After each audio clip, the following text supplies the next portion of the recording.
Petrol छिड़क कर जलाने के मामले में 3 आरोपी पकड़े गए। तरवा पुलिस ने अवैध असलाह कारतूस के साथ एक अभियुक्त को किया गिरफ्तार। और अंत में आप जानेंगे दहेज हत्या में वांछित फरार अभियुक्ता के घर कुर्की की कार्रवाई।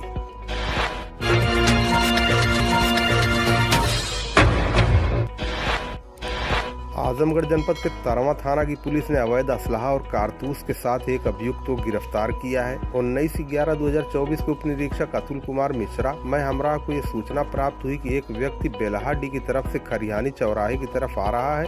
इस सूचना पर तत्काल पुलिस खरियानी हाइड्रिल के पास से अभियुक्त अनीश पुत्र इंद्रासन जायसवाल निवासी ग्राम बेलहाडी थाना तरवा जनपद आजमगढ़ उम्र 23 साल के साथ एक अदद देशी तमंचा 312 बोर और एक अदद जिंदा कारतूस 312 बोर के साथ समय करीब 7:15 बजे गिरफ्तार कर लिया।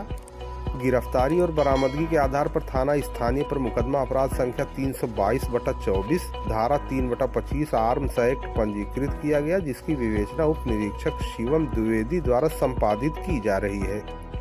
थाना सरायमीर पुलिस ने एक व्यक्ति पर पेट्रोल छिड़क कर जलाने के किए गए प्रयास के प्रकरण में 3 आरोपियों को पकड़ा है। एक अभियुक्त गिरफ्तार किया गया है, जबकि 2 बाल अपचारी पुलिस अभिरक्षा में लिए गए हैं। दिनांक 17 नवंबर 2024 को वादी मुकदमा सुभाष चंद्र पुत्र बरसाती राम साकिन रंगडी फरहा मऊ थाना सरायमीर जनपद आजमगढ़ उपस्थित थाना आकर प्रार्थना पत्र दिए कि समय लगभग 5 बजे शाम को रंगडी सुतरीगंज चौराहे पर मेरा बेटा गुलशन मेरे भाई जगदीश चंद्र के बने हुए मकान में शटर लगवा रहा था।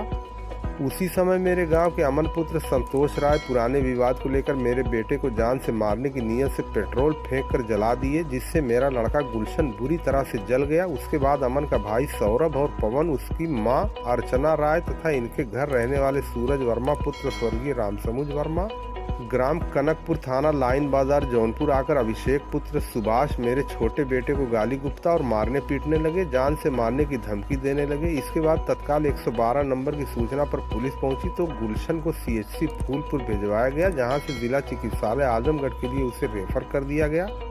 आवेदक की तहरीर पर थाना सरायमीर पर मुकदमा अपराध संख्या 610/24 धारा 109(1), 115(2), 352, 351, 335 BNS और 325 SC/ST एक्ट बनाम 5 नफर पंजीकृत कर विवेचना क्षेत्राधिकारी फूलपुर आजमगढ़ द्वारा इसकी संपादित की जा रही है। इसी क्रम में आज 19 नवंबर 2024 को प्रभारी निरीक्षक यादवेंद्र पांडे मैं हमराह द्वारा उप निरीक्षक अखिलेश यादव द्वारा मुकदमा उपरोक्त से वांछित अभियुक्त सूरज वर्मा पुत्र स्वर्गीय रामसमुज वर्मा साकिन कनकपुर थाना लाइन बाजार जौनपुर को छित्तेपुर बाजार से समय करीब 11:30 पर पुलिस हिरासत में लिया गया तथा 2 बाल अपचारियों को पुलिस अभिरक्षा में लिया गया है तथा अग्रिम विधिक कार्रवाई की जा रही है।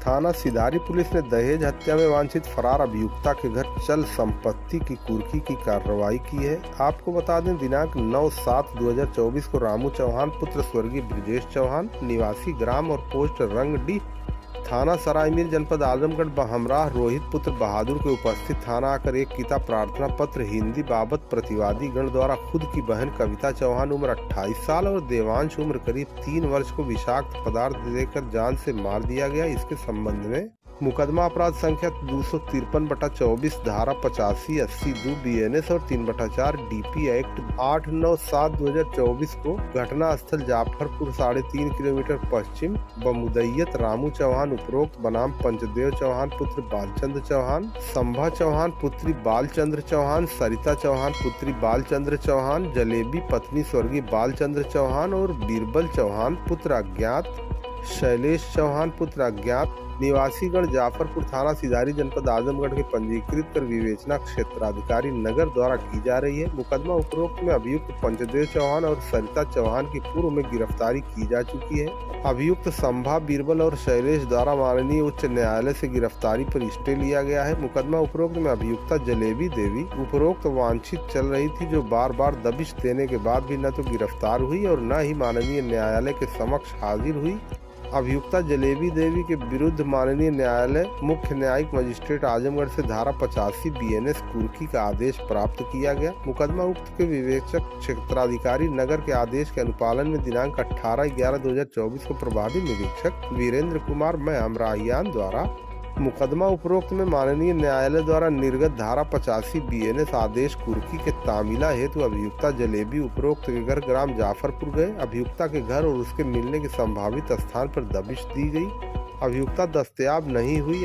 अभियुक्ता जलेबी पत्नी बालचंद्र चौहान निवासी जाफरपुर थाना सिधारी जनपद आजमगढ़ के आस पड़ोस से बालदारी पुत्र स्वर्गीय बरकू चौहान निवासी जाफरपुर थाना सिधारी जनपद आजमगढ़ और ग्राम प्रधान जगदीश्वर यादव पुत्र स्वर्गीय छोटकुन यादव निवासी जाफरपुर थाना सिधारी जनपद आजमगढ़ के समक्ष माननीय न्यायालय मुख्य न्यायिक मजिस्ट्रेट आजमगढ़ द्वारा निर्गत कुर्की आदेश के बारे में बताया और सुनाया गया। तत्पश्चात समक्ष गवाहान उपरोक्त के अभियुक्ता के मकान की चल संपत्ति की कुर्की की कार्रवाई की गई। थाना रौनापार पुलिस ने किशोरी को अगवा करके दुष्कर्म करने वाले अभियुक्त को गिरफ्तार किया है। वादिनी ने थाना स्थानीय पर लिखित तहरीर दी थी कि दिनांक 7/6/2023 को समय करीब रात में 7:30 बजे वादिनी की पुत्री, जिसकी उम्र अभी मात्र 12 वर्ष है, को बहला फुसलाकर भगा ले जाने के संबंध में थाना स्थानीय पर मुकदमा अपराध संख्या 179/2023 धारा 363 भारतीय दंड विधान बनाम अज्ञात पंजीकृत होकर विवेचनाधीन है। पीड़िता या अपहृता के आधार कार्ड के अवलोकन से घटना के समय उम्र 11 साल 7 माह ही उम्र हो रही है और बयान अंतर्गत धारा 161 के आधार पर मुकदमा उपरोक्त में धारा 376 आदि की बढ़ोतरी की गई। अभियुक्त को गिरफ्तार कर माननीय न्यायालय भेज दिया गया। मुकदमा उपरोक्त की अग्रिम विवेचना धारा 376 तथा पॉक्सो एक्ट आदि में की जाएगी। इसी क्रम में आज दिनांक 19 नवंबर 2024 को उप निरीक्षक शिवम मिश्रा मैं हमरा द्वारा मुकदमा उपरोक्त में विवेचना से प्रकाश में आए अभियुक्त शुभम मौर्य पुत्र गणेश मौर्य निवासी ग्राम बेलकुंडा थाना रौनापार जनपद आजमगढ़ को बघावर तिराहे के पास से समय करीब 11:20 पर नियमानुसार हिरासत पुलिस में लिया गया। पेट्रोल से 100% मुक्ति। आजमगढ़ में जॉय ई बाइक खरीदने और डीलरशिप के लिए संपर्क करें 9695366061। पता यूनिवर्सल मोटर्स नरौली आजमगढ़।